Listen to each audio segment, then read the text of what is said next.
What's up, everybody? Welcome to another episode of Fresh Cuts, where we talk about the newest releases either in theaters or on your favorite streaming services. You know who we are. I'm Brett Parker. That's Dan and Angela of DNA Gaming. And today... Sometimes I wonder about him. I have to do the thing, dude. It's part of it now. Today, weird though. We are talking about Five Nights at Freddy's. And you don't forget about the 6th and 7th night in 2020. Yeah, now showing in theaters and on Peacock. Hell yeah. This was directed by Emma Tammy, who I have never heard of. I'm just kidding. To be honest, like, I'm on Wikipedia right now. I don't even think she has anything because I can't even click her name to like see other things she's done. Not in a bad way, but TV. Okay. She mostly directs stuff. TV. She's done She did a podcast series. Fair Chase in 2014, Election Day. That was a TV movie. The Wind. Was that about flatulence? No. I've heard of that. The screenplay. It could be. Screenplay was done by Scott Cawthon. I don't know if I'm saying his Cawthon. Yes. Sorry. No, sorry. You know. We watched Markiplier play this. We have been invested in this since the first game. 9 years. Oh yeah. I mean, I wasn't into the lore. I just watched a lot of YouTubers and Twitch streamers play this. Like, that was it. I didn't really dive into the lore until like later, where I follow a horror channel that covers a lot of like horror history, and I just watched one on Freddy Fazbear, and I was like, this is interesting. And he makes it feel like it's real. It's great. Go watch Matt Pat. Oh no, I watch a lot of film theory, game theory, whatever. Oh yeah, channel that one is. Yeah, like he's Matt Pat. I mean, the beginning. Listen, that's why he's in the movie. I mean, shock. Whoa. Victor was so like, he said he wasn't gonna be in the movie. Oh yeah, he's got to play it up. He's got to play it up. He's got to play it up. Markiplier was also supposed to be in this movie, but he had to back out because he's making his own movie. So, which is kind of exciting.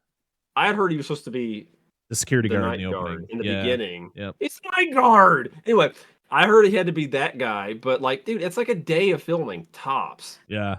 But I know he's got his reason. There had to be a good reason because that would have been really cool. I'm not a deep somebody who's deep into the like Markiplier. I do watch a lot of his clips, like if they pop up on like TikTok, and I've always thought he's pretty funny. Videos.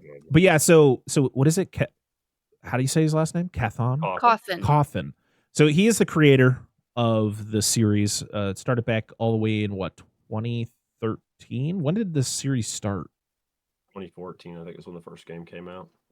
And there was movie ideas all the way back to 2015, which is pretty wild. Seth Grahame-Smith, who wrote like Abraham Lincoln Vampire Hunter and Pride and Prejudice and Zombies. Those are fucking great novels. Pride and Prejudice and Zombies are kind of hard to get through because it's literally Pride and Prejudice. They just add zombies to it. So you're still reading Pride and Prejudice, which is not a book that I was totally invested in. But Abraham Lincoln Vampire Hunter, fucking great. The book. The movie is not terrible, but it's nowhere near the book. See, I have not read the book. The book I watched the So movie. good. I had the book, and I had Pride and Prejudice and Zombies. And our shed flooded, and I lost the books, and I was so mad. In 2017, Blumhouse Productions became involved in the movie, and then in 2018, Chris Columbus, who directed Home Alone, Home Alone 2, the first two Harry Potter movies, a lot. We've talked about Chris Columbus. He directed Mrs. Doubtfire. He was slated to direct it. He had a script. The guy, I'm gonna keep forgetting how to pronounce his last name, even you can keep telling me what it is. But he Cawthon. Bitch. Like a coffin. Okay, so there you go. There you go. So they wrote a script together. They were all in. Blumhouse was all in, and then Cawthon said, "No, wait, I have an even better script." And so they went, okay. And then that's when Chris Columbus wasn't able to do it anymore. And then they brought this new director in this new, I'm guessing her first film, Emma Tammy. It's kind of, But it really sucks because like watching this movie and thinking like he came up with a better script. I'm like, I don't know, man. Like I would have loved to see what Chris Columbus and what that original script would have been. Because it literally was supposed to be based on the first game as well as like this. That's what pretty much this one is. But yeah, it kind of fell through. My biggest excitement for this movie was the fact that Matthew Lillard was in it. As soon as I saw that he was in this movie, I was like, I don't care who he plays, I'm in. And to be honest, Josh Hutcherson, I've always been a fan of his. I've really never not liked something he's been in. I've been watching him since he was a kid, like Zathura. I fucking love Zathura. Oh fuck. The fucking Jumanji in space, baby. I remember. It's actually written by the book was actually written by the guy who wrote Jumanji. So,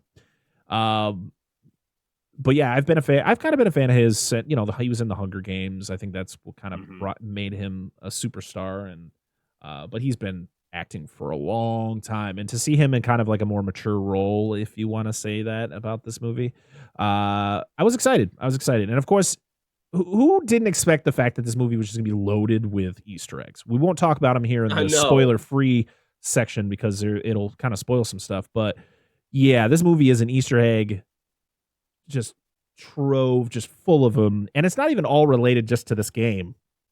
It's related to there's other movies, games, Easter eggs in there. It's interesting. So this movie had a budget of $20 million and currently it is sitting at $154.1 million at the box office. For a movie that released in theaters and on Peacock in the same day, that's a pretty good pull. And it's expecting to make a lot more. So, and to be honest, even with our thoughts on this movie, maybe, you know, we don't know where we're at right now. We haven't talked about this movie other than the fact that we were going to do this episode. So we don't know each other's thoughts on it. But yeah, I'm excited the fact that it's making that much money and we're going to get a sequel because this movie needs a sequel. Yes, it does. Stu telling us the fact that I forgot Chris Columbus also wrote Gremlins. So yeah, a lot of Scream references, a lot of Five Nights at Freddy's, the game from all the games and other games related to it. But yeah, let's get into it. Let's talk about our thoughts on the movie. Non-spoiler. Angela, why don't you start us off? Non-spoiler, go see it. Just go. Seriously, if you love the games as much as I do, I don't play them because I can't play them, but I can watch people play them. I have watched every single game be played. Go watch it. You won't regret it. Dan? I'm gonna mirror her thing about just going to see it without going. Like I would obviously, if you're gonna go watch it, this is entirely hypocritical of me. I'd recommend going to watch it in theaters. I would have watched it in theaters if it was at ours. We don't have one anymore, and I'm not trucking all over to another town just to watch this. But this is definitely a film where being a fan you will get more out of, and I don't know if that means it is a bad thing because I can't see it from the other perspective, but. I don't know. Move the mic more centered. Ooh. Sorry. I'm mumbling again. Yeah, fine. Dan. Lounging and mumbling. I know. Just like I said, just go see it. But I think as fans will get more out of the movie. It's definitely a Hollywood effort where it is geared toward the fans and not like, let's make it so everybody can like it. And I think everybody should like a product. But if it's popular enough, I think most people will like it regardless. That's why it's got so many fans. That's what pisses me off when movies do that stuff. But you're gonna like it because the animatronics were practical. Yes. Done by the Jim Henson Company. So like pretty awesome. How can you not like that? So yeah, I mean, for anyone who doesn't know the story of Five Nights at Freddy's, it's pretty much a knockoff of like if a Chuck E. Cheese came alive and just started killing people. Or what's your? It was Showbiz Pizza. Showbiz Pizza from the Midway. Yeah, which was the I think the main inspiration behind Five Nights at Freddy's. That was because I think that's where Cawthon, that's where he would go as a kid a lot, and that kind of inspired him to create the game. Shit out of me. I mean, Jesus Christ, we have a Yankee Candle here. We have where I like an hour away from where I live is where the main headquarters of Yankee Candle, and they have a massive like shop. It's huge. They have like you can make your own candles. You can like go hang out with Santa. You can do a bunch of shit. Hang out with Santa. I just want to smell all the candles. But oh yeah, absolutely. I'd die. It's the best. Smelling all the candles. But they have like an area where you can like, they have snacks and stuff and like a little diner type thing, and they have creepy ass bear animatronics. Oh, dude, yes. So I remember going one time when I was a kid, and it freaked the shit out of me. It's hilarious. But like Chuck E. Cheese, yeah, they got those creepy ass animatronics, and then what was it? The Country Bears at Disney. They have the people in the suits, but they also have, if you go into the actual their little spot, there's actually the animatronics on a stage. And I was like, it's never fluid. It never looks good. It's terrifying every time. I never could. Once Chuck E. Cheese and the gang stopped performing and they closed the curtains and Chuck E. Cheese came out, I was like, don't touch me. But it was always, they're always like this. And then when they go to one side, they like shake. And I'm like, please don't touch me. Yeah. It's like the episode of The Simpsons where they go to Itchy and Scratchy Land. Or no, that's Busch Gardens. No, I think it's the Busch Gardens episode. Because he pulls down one of the, who is it, like George Washington's pants or whatever. And he's like a robot and he like freaks out. He's an animatronic. Yeah. I don't remember. It was one of those two. Oh. I would have been like the kid that I showed you that was at Disney on Ice when Pumbaa came up to the side, and he's like, that was me. Yeah, it's let's just say animatronics like this are terrifying. No. Period. Yes. So this is a great idea for a movie, video game, anything. It's perfect. Stu says, I saw a video where Chuck E. Cheese and the Atari founder Nolan Bushnell was asked what he thought of a FNAF. He chuckled and said something like, that was interesting, and then changed the subject. Well, yeah. I mean, it's a movie that's kind of poking fun at your business, but it's like, come on, man. You just got to take a joke. Yeah. People just don't know how to take a joke. He doesn't want kids to get scared of his animatronics. They're fucking terrifying. Listen, kids weren't, I mean, yeah, there were kids there that were like, yay, Chuck E. Cheese. Yeah, cool. And then, but most of the kids were like, I just want to play at the arcade, okay? I just want to eat my shitty pizza and play at the arcade. Yes! Literally about to say that. Good. Oh, man. All right, well. They're recycled.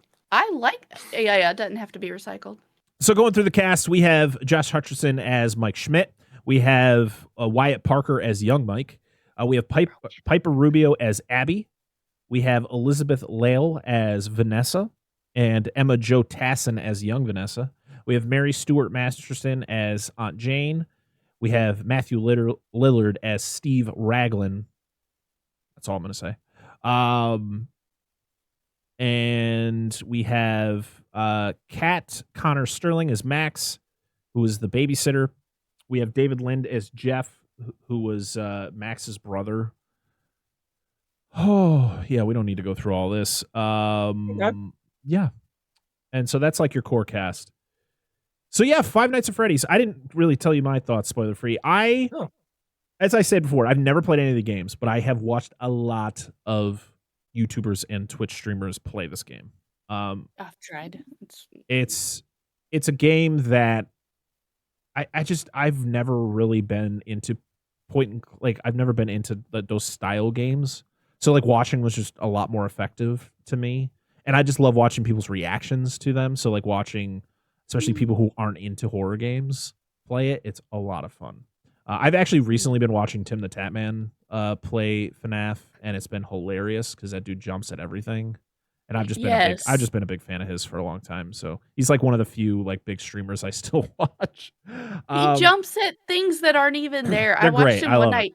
He jumped he wasn't even playing anything scary. He heard something and jumped. The only thing I've ever seen of his is when Jinxie was shitting all over him when he was playing Rainbow Six Siege. That's all I know. I like watching him sometimes. But as I've gotten older, or as I've like continued to watch stuff on this game or on this game series, I've watched a lot of like lore videos to kind of figure, like, because to be honest, even though it's a made up world, the lore is so interesting. It's like, god damn, it's literally a game where you're a security guard just trying to survive 5 nights at this like haunted pizzeria. Yeah. And they took this thing and it's like this whole thing. Oh, this is why the animatronics are possessed, and this is why all this is happening. And we'll talk about that more in the spoiler section of the episode. But yeah, I was very intrigued. I mean, I've been interested in this franchise for a while. So when this movie was announced, I was very interested. I had already seen movies that were knockoffs of this movie. Well, not really knockoffs, but like movies that were inspired by this. So there was the Willy's Wonderland that came out a couple years ago with Nicolas Cage, which I've seen, and it is fucking... I really enjoyed it. It is so hardcore compared to this. But like as Dan said, this was made for the fans of the games, which are a lot of younger people. So I think that's why we got the PG-13 rating for this movie. Well, it's also the creator is also a very Christian man. Yeah. You wouldn't think, given the context, subject matter of it, but yes, it's all of his games, whatever he made them, or at least when he started getting popular making his games, his kids playtest all of his games. Like his kids were his playtesters. Very interesting. So, and then they made the Banana Splits movie, which is the Banana Splits. Wasn't that something from like the 80s? 70s, 60s and 70s. Yeah, well, they made it into a horror movie where the Banana Splits animatronics become possessed and kill people. So I haven't seen that one, but so in the original show, the Banana Splits was just dudes in suits. Yeah. My dad grew up watching it, but then it was the Sour Grapes bunch. It's kind of like Captain Kangaroo. Yeah, I got the theme, or like Sigmund and the Sea Monsters, but I got the theme song stuck in my head now that you fucking brought that up. Damn it. Banana Splits. Yeah. Thank you. But I mean, as soon as they said they were making a movie, I was like, well, I'm gonna watch this. However it comes out, I'll see it. You know, I was very interested from the start. I love the look of the animatronics in the game, so it was cool to see they literally look like they pulled them right from the game, which they pretty much did. They said that when they created the animatronics, they pretty much were able to pull files from the original FNAF game. So that's why they are pretty much identical, like design-wise and everything, which makes a lot of sense. But yeah, other than that, I think I didn't really go into this with high expectations. I did see people's thoughts on the movie before I saw it, but as I've stated before, it does not take away my experience of this movie. I went in with low expectations, and I left fairly satisfied. I was not upset with myself for watching it. I'll just state that. All right, well, now we are going to go into our spoiler section of the episode. So if you have not seen Five Nights at Freddy's, please go check it out. It's in theaters right now, but it's also on Peacock. So if you go to Peacock, I think it's like $5.99. You can get it for a month and watch Five Nights at Freddy's, and you're good. Or go to the theater and go see it there.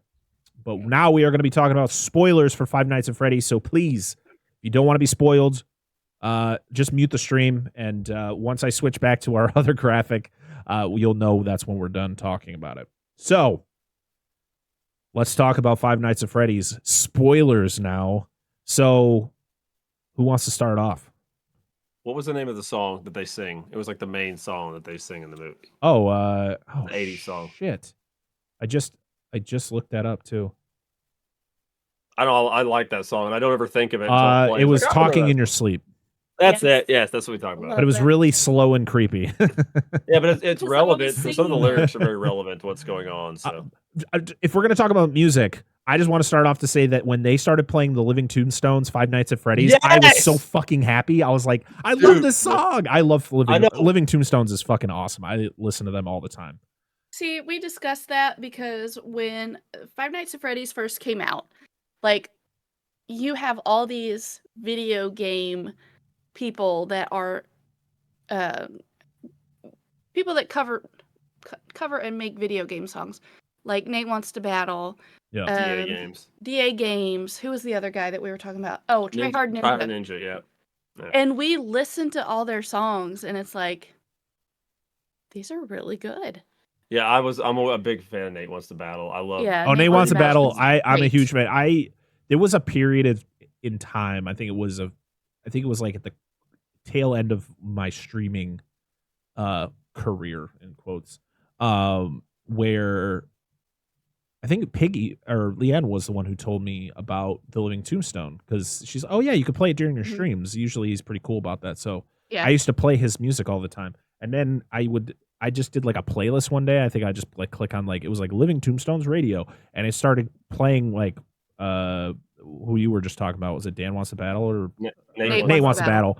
And and there was some other really cool artists that I started to listen to, and I just listened to them nonstop. But the Living Tombstones, that Five Nights at Freddy's song used to pop up all the time, and there's like 7 different versions now on Spotify. Yeah. I think he just released a new version of it I think the same day that the movie came out. So I like some of their other songs they've done for those, but I would like a lot of the FNAF music. Like I said, I was a big Nate Wants to Battle. The kids really like some of their music, and I hope in the next movie, I mean, you can do more Living Tombstones, but I would like to hear some other people that have done this. If the studio doesn't like bury their head in this project, like they probably will, that they'll like be able to get other fans involved in it. So like Nate Wants to Battle signed with a company, so they would have to go through. They have to go through the record label. Yeah, that's so it's like I love the only way you make money though. Him.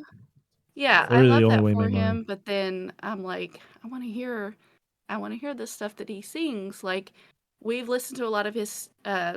Never watched Steven Universe. He's got some good Steven Universe but songs. He's got some. I've never seen it.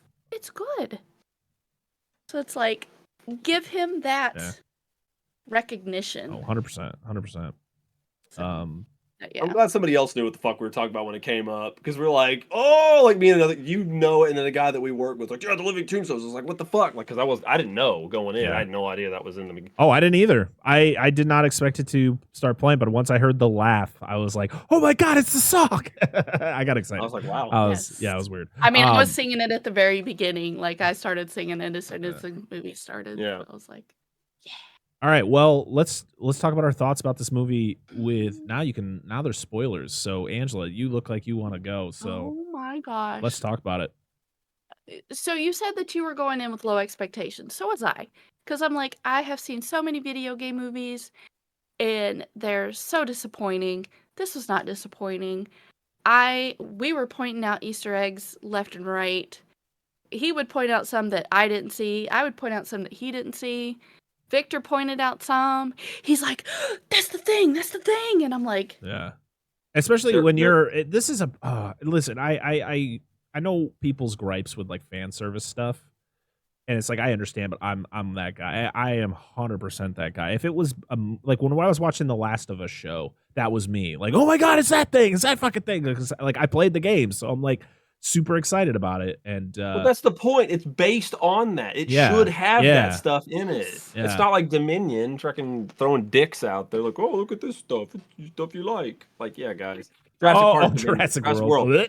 Where it's nostalgia bait. Oh, I thought you said Minions. Sorry. No. I'm over here saying banana. But that's fine too. Well, Banana Splits. We were just talking about that too. But like this game, it needs to be in there. Yeah. It's for the fans. That's why this shit exists. People are going to say, stop changing shit just to change. Make more mass appeal. No, fuck that. Make it for the fans. Give us what we want. There's also a difference between the fan service that I started noticing, which is anime fan service. It's not the same as the other. Yeah, we're not talking about titties or nothing. That's when I first heard fan service is when we were watching anime a lot, and you're like, oh yeah, that's fan service, and I'm like, what? They have boobs? That's why it happens. But it's like, don't go into a movie and change a bunch of things because, you've got the maker of the video games right How there. the shit that happens? Oh, I know, studio. I mean, meddling. I That's what I'm get worried about for it. the second one. The studio is gonna meddle so fucking much in this movie. It's gonna. And I don't want them to. But like Victor was down here watching it with his buddies, and you could hear him. Our bedroom is It's directly below our kitchen, part of our. well, living room. part of our kitchen, part of our living room. Yeah. You could hear him screaming, like excited screaming over what he was watching. I was like, oh, I know what party's at. But it's like I wanted to watch it again beforehand. We were watching It's Godzilla Day. Sorry, guys. And you fell asleep. I'm sorry. Sorry. And you were watching other Godzilla stuff. So Yeah, it's pretty important. but yeah, day. I want to watch it again. Oh yeah, this definitely is Yeah, a oh, movie yeah. that you can. And that's the thing is with all the Easter eggs, you know you don't get them all in one shot. So like going back and being able to just like you already know what the plot of the movie is. So going back and trying to find certain things, I think that's a lot of fun. Yeah, especially for someone like me who's never played the games and like doesn't know all the Easter eggs. It definitely will be fun. Like, it's not an overly long movie. It's. Really? I mean, I will talk about my gripes with this movie and what I think could have been eliminated. And I think Just go watch it. Just go. Oh, yeah, go watch. Oh, if you were in a crowded theater. Shoot, we've pointed out Easter eggs in movies before. Yeah. Go ahead, Parker. Sorry, I was in the chat. Oh no, that's fine. Yeah, let's. I mean, I don't know if you guys agree, but I think that the direction that they should have went in with Mike, I don't think the dead brother, try to find out who killed dead brother thing, it went on too long. For me, that whole situation just kind of got dragged out to the point where I think it eliminated a lot of the. Like, we could have gotten more scenes with the animatronics, and we could have still had a cohesive plot line with how did these kids die, or like why are these possessed? Oh yeah, because the kids, this guy killed kids and then shoved their bodies inside of animatronics, and then their spirits are possessed, and he kind of controls them, which is the basis of the first game, to a degree. Somewhat. I kind of get why they went with it. It was his own form of therapy, I guess. Yeah. Because he's lived with this for so many years because it was his fault. But it wasn't. He was fucking like I know. 9 years old. Like, go watch your brother. Like, he lives with that. Yeah, no, I get it. I get it. Like, me saying it wasn't his fault doesn't turn into the fact that he's gonna be like, oh, thanks, man. Thanks for. I guess it's not. Yeah. Well, like, oh, I believe you now. Yeah. The from what Victor was telling me when he looked at this follows more closely the storyline of the books, which is slightly different than what the games is. Yeah. Because for those of you that don't know, because we're already in the spoiler section, in the games, Mike Schmidt is the main villain's kid. The main character of the movie is the main, and it's a long blown out thing, and then he doesn't have, well, he does have a little brother and a little sister, but yeah, and they could always work that back in with how the movies are going. The movies goes, but they're kind of vague about it. But anywho, you know what? Actually, Henry never got brought up. That's right. But we'll get to that another time. That's relevant later. Maybe they'll introduce him in the second movie. Yeah. But do you want me to let me know what since she stepped away, I can give you go ahead. Spoiler free. Oh, I was gonna just I liked it a lot, and like I said earlier, my non-spoiler or my spoiler free section. I like this movie more because I was a fan. Mm-hmm. But I really hope people who aren't, and based by the ticket sales, a lot of people at least have gone to see it. I don't know if they're all fans. I have no idea, but I'm hoping people who aren't fans at least enjoy it. I think if I try to look at it as a non-fan, I think it does go on a little bit long in some scenes, like the whole dream thing and the kid brother thing, which is whatever they have to use to tie it together. Maybe they'll, do a better job in this next one, like pacing it.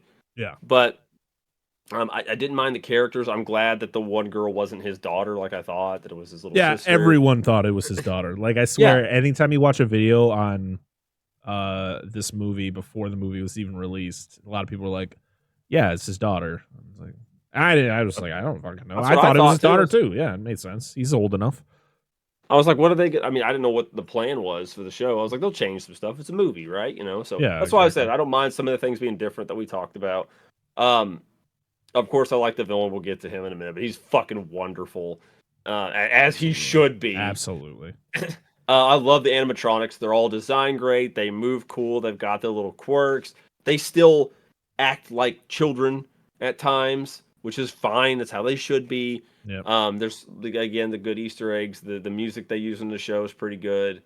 I'm gonna speak for a character, the fucking lawyer that shows up in like 2 scenes. I love the fucking lawyer. Clearly is wearing his "I wish I wasn't here right now" button. It's like I can't be here for this. I can't listen to this, dude. Like I know that there's not. I think maybe that was their bit to try to inject some comedy, but I loved him. Like we referenced him multiple times at work. That was definitely a laugh out loud moment for me. I'm like, God damn this guy. Why does he keep coming back? Right. And I know she kind of filled the role, but I was a little upset. I think my biggest complaint of the whole thing is we never got Phone Guy. And that was my biggest, like, where the fuck's the Phone Guy? Because Vanessa ended up using some of his lines. I think Phone Guy was Matthew Lillard was supposed to be Phone Guy, like in the beginning. Yeah.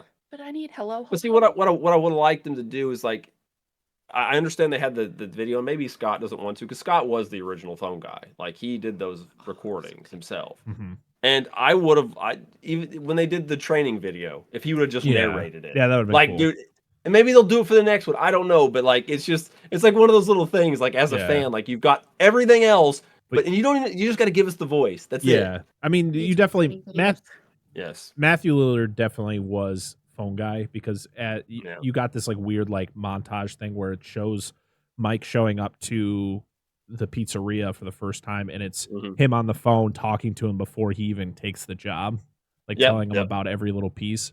I just love. I mean, I love that whole. Anytime Matthew Lillard's on screen, it was fantastic. Like the whole him talking to him in the office after he beats the shit out of a fucking guy he thought was kidnapping a kid. Turns out to be the dad. Based on his history, I kind of get it. Yeah. I mean, you need a little more context to the situation, but I kind of get his like. The fact he tackles this man and just starts beating his ass. But yeah, Mike's he goes a good old piece of Schmidt, dude. So Victor just pointed out that he thinks the reason why Henry wasn't in the movie is because Mike is Henry's kid. You think they'll make Mike Henry's kid? I think that is what he said. It was in the books. He said don't quote him on it, but he thinks that's how the book was written. So, and if I remember the lore, somebody will tell me wrong. William Afton, this was kind of his idea to do this stuff. Oh right? Yeah, and in the original, wasn't he British? I don't remember. Maybe. I can't remember. But Afton was like kind of the progenitor of this idea. But Henry was like the smarts. He was like the brains behind the technology and stuff. So wasn't the whole lore like Afton killed his daughter and her soul and then got like possessed in a rundown animatronic that he had built for her or something? Well, he kills Henry's daughter. Yeah, Afton does. Yeah, Afton is in the very, very beginning. Afton is the killer. Afton is the guy who fucking he kills. Yeah, it's Matthew Lillard. There you go. He's the bad guy. Surprise. Yeah, he's purple guy. Did he wear a purple shirt? Motherfucker should have been wearing a purple shirt. Oh. I didn't even look at his character. No, he was. I don't think he was. He needed to. I think he was wearing like flannel or. He was wearing like a checkered shirt. Flannel shirt. Yeah.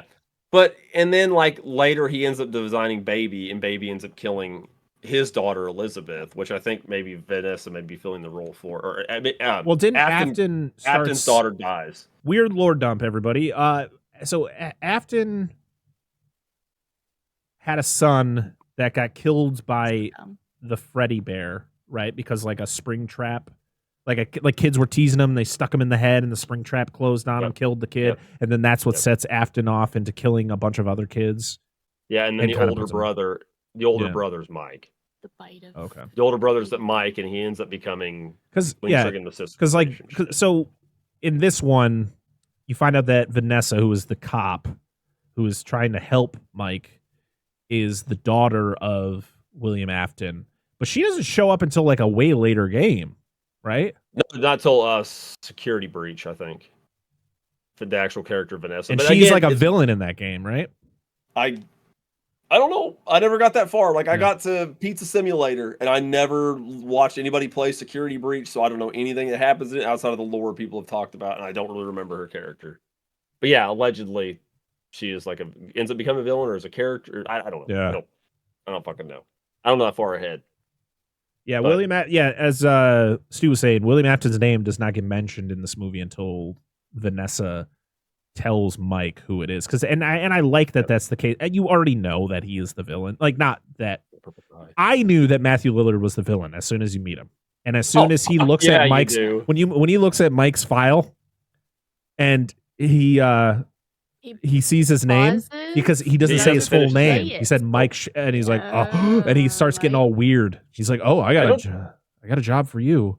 I don't think they say his name at all in the movie because in the credits they don't list him. It's just Mike. No, they say Mike Schmidt. Do they? Okay. Yeah. Because in the credits, I know they don't say not. I think it's like towards the end though. Okay. Yeah. Piece of Schmidt. The whole thing between him and those two, where he's like, "So do you want the job?" And he's like, "Hey, shit, the hours are worse." Yeah. I was like, I can't do nights. Excuse me. Used as memes for my job.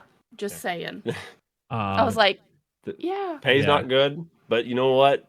What's even better is the hours. The hours are even worse, or something like that. He's got some. It's just Matthew Lillard being Matthew Lillard. And it's fucking charming. It's great, but as soon as he starts acting weird when he sees Mike's name, because I think he because like it of course, like you find out way later that he is the one who kidnaps and kills Mike's brother. Mm-hmm. And so that's when he gets all weird, and you kind of pick up the fact that, like, yeah, I think this guy's probably the bad guy. Like, what kind of fucking job is this? He gets really pushy toward the end of the conversation about him getting that job, like giving a business card and stuff. I gotta say though, the opening of this movie fucking rocks. Like, I think it's really cool when you see like how the prior security guard gets taken out. It would have been really cool if Markiplier was the security guard, but I think this guy did a pretty good job. But the fact is, it's really cool. I like the mask with the blades inside that. Stuff him inside a suit. Yep. So Scott Cawthon has 5 kids. Wow. Good. There's 5 kids. He's doing his Christian deed, popping babies out. No, there's 5. I believe it. I don't know if he had 5 kids when he wrote the original. I know there's 5 kids. I think that's really Golden cool. Freddy's not very prominent. He shows up a little bit. But there's a lot of different versions of Freddy. Well, Golden Freddy's a different one. He's the original Freddy suit. Like one of the original Nightmare Freddy. Yeah, there's listen, I don't want to go into the entire lore of Five Nights at Freddy's. A lot of shit online. Matt Pat or somebody else. Yeah. Just watch their videos. What'd you guys think of Matt Pat's cameo in this? Oh. Okay. There are 2 instances in the movie where he said the thing, and then there's one instance of he did the thing. So yes, and that's just a theory. Yes, Matt Pat. Thank you for being your fucking charming self. So before we even watched this, Matt Pat posted on Twitter that says the best part about the movie was Freddy saying that's just a theory, and I'm like, damn it, that's your line, and he says it, and I'm like, yeah. He works at Sparky's Diner, and you see a Sparky dog twice. You see its torso, and then later on somebody stuffed inside the suit, which is an homage to a character that's not really big in the franchise. I was gonna say, I don't even know who Sparky is. Deep lore character. So apparently. when I didn't even know what it was. Victor had to tell me. When they go into the back room and you see the one guy, it's the one, the first guy that gets in the group that gets eaten. Yeah, the first group of bodies. So if you pause it when the people that break into the restaurant to fuck it up. Yeah, when the people that break in, if you pause it there's a Sparky doll sit up behind. Well, you see his torso and his neck, and then you see like golden parts. They're like, I don't know if it's the Golden Freddy animatronic because it's usually in pieces. Yeah. But then later you see it assembled. It's really cool. Like I want to go back and watch it by myself to pause. Because there's 2 Freddys in this movie, right? There's like a cleaner Freddy, and then there's like a more worn Freddy. So the Golden Freddy is one of the original Freddy suits. It's a spring lock. It's a spring lock suit. No, in this movie there was Golden Freddy? Yes. Golden Freddy. It's when Freddy shows up at the little girl's house when she kills her aunt. Yeah, okay. He's like, oh, she's that. Because you see, if you look at his ear's all fucked up and stuff, and his eyes are red, and like he's just different. There's something not right. That's Golden Freddy.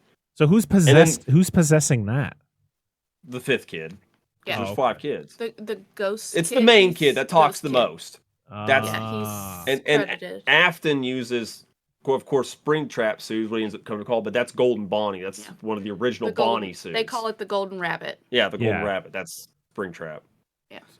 That entrance when he shows up at the end, cool because he makes himself look so big. He's like comes out, he's like all fucking like crawling out. Ah man, really cool effect. But of course, you gotta get the Scream fucking knife swipe. He fucking does this. And you're like, fucking Matthew Lillard's in there. We watched a video on this. Saying I'm getting a little woozy here. Right? we watched a video, unrelated. Somebody put a video about the Ghostface weapon, blade, and the guy said it was a buck 120. Or it's a similar weapon. It's that Bowie style knife uses. Yeah. But he said when he actually cleans the knife off, outside of it being a cool aesthetically looking thing, it's actually a good idea because blood is acidic. It'll ruin the blade. Yeah. So keeping it clean is actually a really smart idea. So no, I was like, oh! Yeah, but I mean, you could tell his voice because when he's talking, it's like the mix of his voice and the synthetic voice. And then he does the knife swipe, and I was like, of course you did the knife swipe. You had to. Like, I mean, I've seen plenty of people talk about the fact it's like, oh man, Matthew Lillard deserved better. And I was like, what are you talking about? This was great. He did great. Because guess what? He's coming back. Like, he doesn't, spoiler, he doesn't die.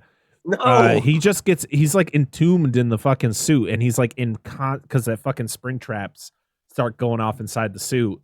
And then he gets fucking tossed in the kitchen. He's just like they're like. So in the They've lore, already signed for what, 3 more movies? Yeah, there's supposed to be a trilogy. So in the lore, it's something William. I think it's William that finds it out. Is if somebody dies, it's something to do with the metal, and it makes something that where their souls can get trapped in the metal, the endoskeletons. Yeah, and he knows this. That's why when he puts that. He's like, why do you put the mask up out? He's like, well, I always come back. That was one of his lines. That's one of William Afton's lines from the game. Because he knows, or at least I assume he knows, like the kids, his spirit, given the situation, will probably be trapped in that animatronic, along with the rest of his corpse. But yeah. I think they could have, like I was saying before, I think they could have shaved some time off, though, constantly going back to his dream. Constantly. Yeah, I see it so many times, and it's like, you could have made some indication that you keep going back, but I didn't need to keep seeing it. Like, I think it just was played out too much. I just hated that he kept falling asleep at work. Like, I wanted to see. No wonder he loses his fucking jobs. I wanted to see it play out like the game. I wanted to see him actually fucking see the animatronics on the fucking security cameras and start going, what the fuck? Instead of his sister being like, hey, I'm friends with them. And I was like, oh, that's a shitty reveal. Like that, to be honest, that kind of disappointed me with that reveal. Yeah. Like, I would have loved if Mike, like, even if Mike like woke up and he looks and like fucking Chica is like fucking staring at the camera, or like Freddy is not in it, like everybody's in a different spot, or you see freaking Foxy just sprint somewhere because she's always the fastest fucking thing. I wanted that was my disappointment in this movie. Foxy do the hum thing that she does. She does it when she gets the I know, but I want more of that, and her running down the hall. Well, they also like the stomp. Yes.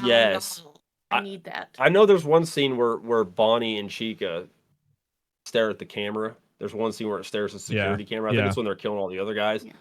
That is like the game, because they always stare at the fucking cameras in the first game. But I love that Chica keeps carrying around the cupcake. Yes. Good old cupcake. I love that the cupcake does something. The game, it doesn't do anything. It's just there. It's just there. The fact that dude found it in the freaking refrigerator and it disappears, and then that whole his kill was the best. No, actually, my favorite fucking kill is the fucking babysitter. Yes, gets torn in half. Dude, yeah, we were talking about that, and my buddy's like, this is kind of like a hard PG-13. I was like, yeah, somebody's bit in the fucking head. Yeah, and they show her like lower body fall to the ground, and Yeah. Because Sarah man. came through at that point, and she's like, "Nope, I'm bye." Okay, bye. Yeah, none of our other kids lasted, just Victor. But he's played the movie or he's- played the video. That's games. that definitely was a interesting part. I was like, oh shit, okay, because this movie is very tame when it comes to like gore, like and kills. And so to see that kill, I was like, oh shit, yeah, because like the dude who gets killed inside the closet, you don't really see anything. You just kind of see the animatronic in the back. What is the name of this one? The blue. The one who plays guitar, is that Bonnie? Yep. Bonnie. Yep. Okay, Bonnie so there's Bonnie and then the golden Bonnie, which is what Afton's in. Okay. Yeah, the original one. Bonnie is a male. Yep, Bonnie is a bro. So Foxy. I think Foxy.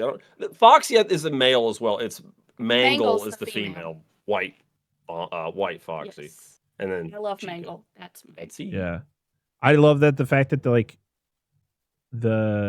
when he sees the kids, the ghost kids, that the kid that possesses Bonnie has the pirate claw. Yeah. And they got like Bonnie's got little paper bunny ears. And one has a hat on. And one's got the hat like for Freddy. Yes. Yep. Like they all have. And Chica's got the bib. The girl has Chica has a bib on. Yeah, they all have their little. So speaking of that, and I agree, I think a lot of the dream stuff went on too long.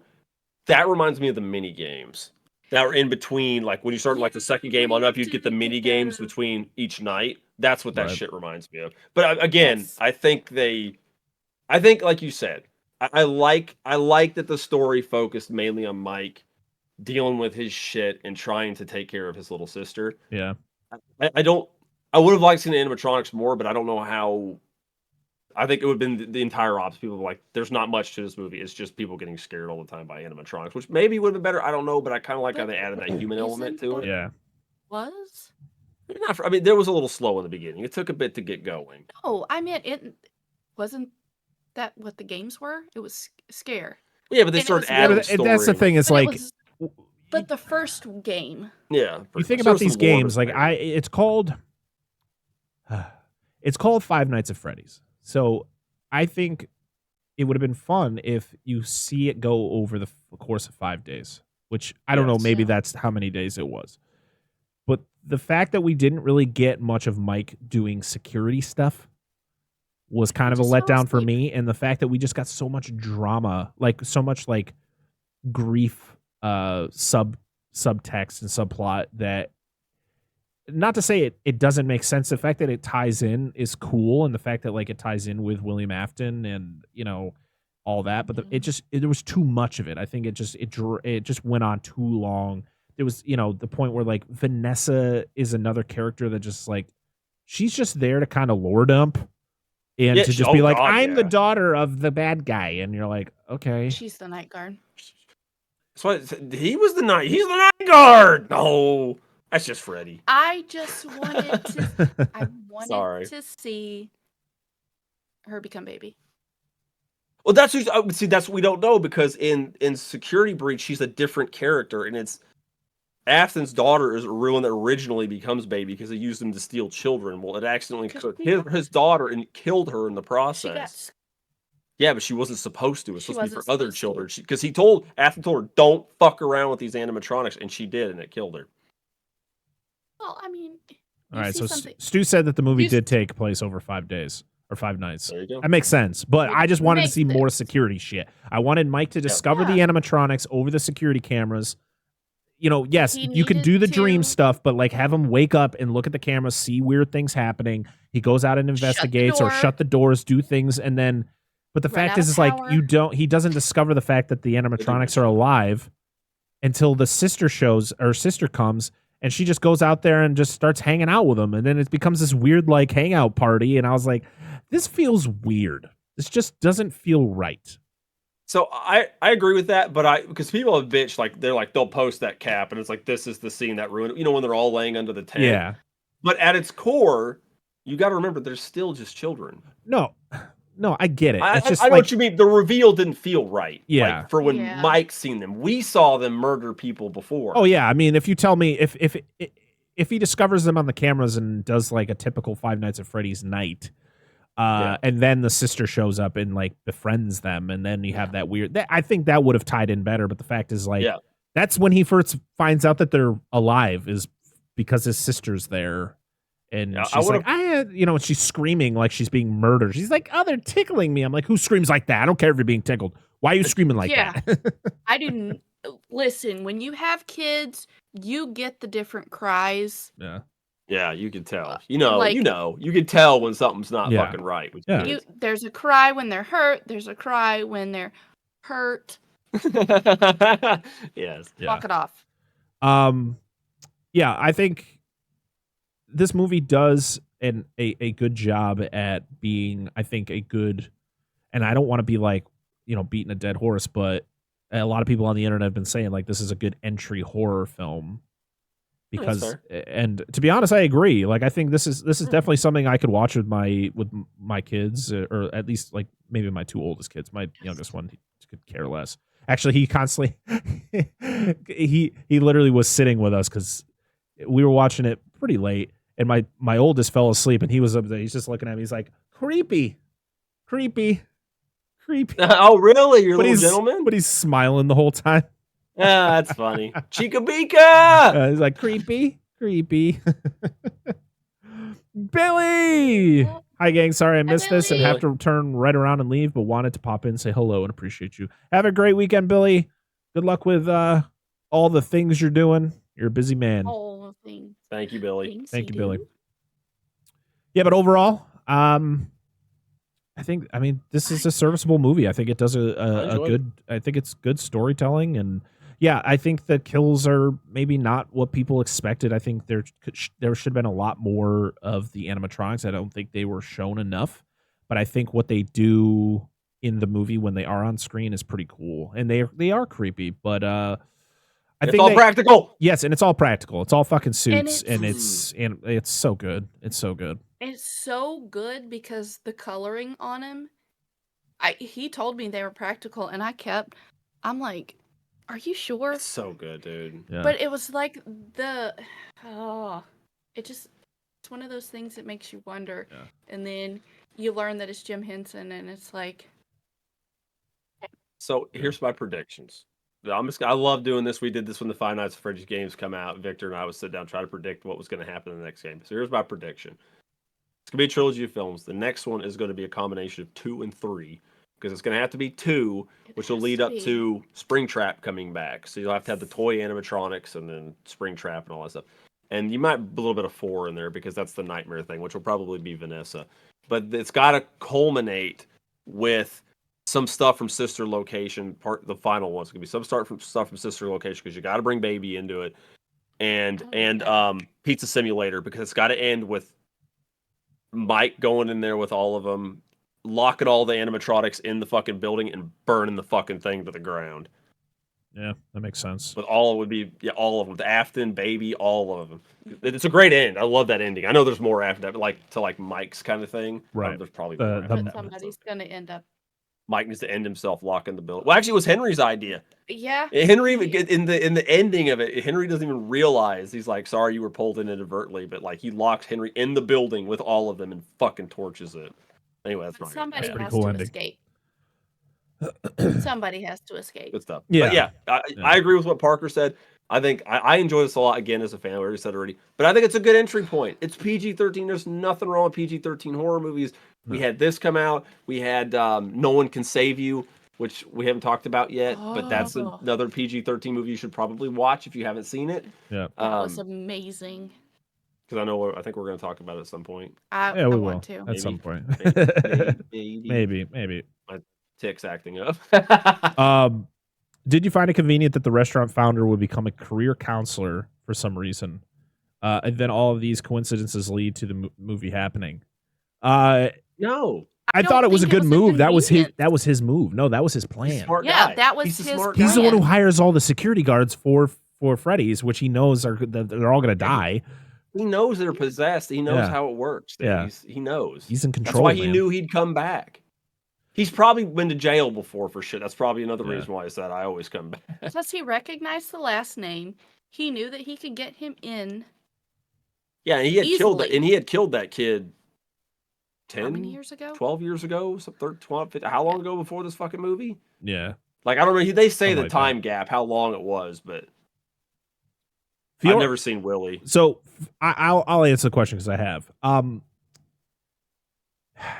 I think they're probably pretty even for me. So like this is a definitely not as hardcore. Like Willy's Wonderland is hardcore. Like the fight, like the scenes between Nicolas Cage and the animatronics are fucking insane. Like it is brutal. One of my biggest gripes with Willy's Wonderland, I wasn't a fan of the fact that Nicolas Cage literally says nothing in that movie. He has no lines of dialogue.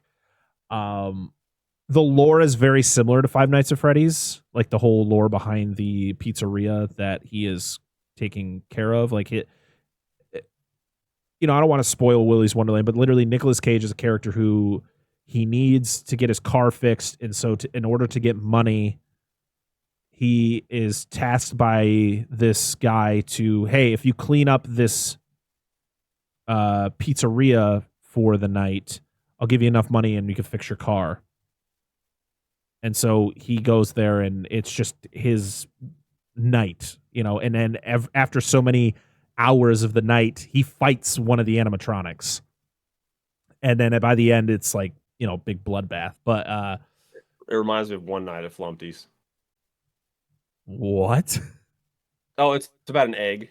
It's One Night at Flumpty's. There's some good music. Okay. There's good Dan music on that one too. It's a FNAF knockoff, dude. There's a shit ton of them. I've known about this movie for a while. But yeah, One Night at Flumpty's. It's just like, it's a tough game, and there's like 8 million different little weird animatronics, and the Flumpty's like a Humpty Dumpty style character. Yeah, it's weird as shit. They made 2 games of it, actually. But yeah, do we have any final thoughts on Five Nights at Freddy's before we move into the ending? Go watch it. Yeah, seriously, go watch this movie. I think it's worth it. It's not doing anything super crazy. Like it's not doing anything like holy shit. Like it's just, I just had a good time. I really did. Even with some of the slower parts, aside, and the fact that we don't see the animatronics as much as I was hoping. I really enjoyed this. I really did. It's definitely a movie I will definitely be rewatching to kind of hopefully pick up on some more Easter eggs, and hopefully they can take, what maybe went wrong with this one and they can improve on it for part 2. And hopefully we'll get some more gnarly animatronic stuff that kind of, I think that was another thing I was kind of disappointed with. The fact is, like, I just didn't feel the creep factor with the animatronics too much. Not as much. No, I agree. Then like the games make them terrifying. So yeah, maybe we'll get more of that in the second one. So especially when you start bringing in some of the weirder, later characters. Introduces her brother as her brother, and their eyes go from red to white. I'm like, yeah, okay. But you also get the whole thing with like the drawing, like the fact that the drawing showing Afton is the one who's the killer. I don't know if I was a fan of that either. It's kind of a weird, like, this is how it's gonna end. It's like, I feel we could have come up with something a little bit better for that. I just hope when they bring back Springtrap, like as who he is, like the decaying body inside the suit, like I just hope that's done well. Yeah. Like I'm excited for it. The next one has to be a decayed version of Springtrap. 2 and 3, man. It's what it is. I know he is. He sits in there and he rots for years, and they find him. Yeah. But his corpse is still inside of it. It's pretty fucking sweet. Yeah, dude, that's just the thought of that. It's like, ooh. Zombie Matthew Lillard. That's nasty. Yeah. That's when he says, I'm feeling a little woozy here. Yes. You might, you never know. He's gonna be like a zombie, so you feel a little woozy. We were talking about this on Monday during my stream about Matthew Lillard. I said he does great in serious roles. I said between this, Scream, and 13 Ghosts, that's just so good. Oh yeah. Goddamn, he's fucking Shaggy, crying out loud. And he does a damn good job as Shaggy. He's the best part of those Scooby-Doo movies. But I love it's like Robin Williams in serious roles. Yeah. It's just there's no in between. It's a serious comedian, and they're great at both. All right. Well, I think that's about it for us when it comes to Five Nights at Freddy's. Maybe down the road we will talk about this movie more in depth, or we're definitely going to be talking about the sequel when it comes out. And yeah, I think this was a fun watch. You know, it's definitely not for everybody, and I think that's one of the biggest things that people have talked about is the fact it's just not for me, and that's cool. Hey, that's not for you. Yeah. Listen, everybody has their own preferences, and sometimes people are expecting more than what they get. And yeah, I was kind of the same way. There were problems with this movie. It wasn't perfect, but with the practical animatronics and Matthew Lillard and the lore behind it, I thought it was interesting, and I definitely will watch it again, and I'm definitely looking forward to the sequel. You guys have anything else? No, that's it. All right. Well, thank you, everybody, for checking out this latest episode of Fresh Cuts. We'll see y'all again next time.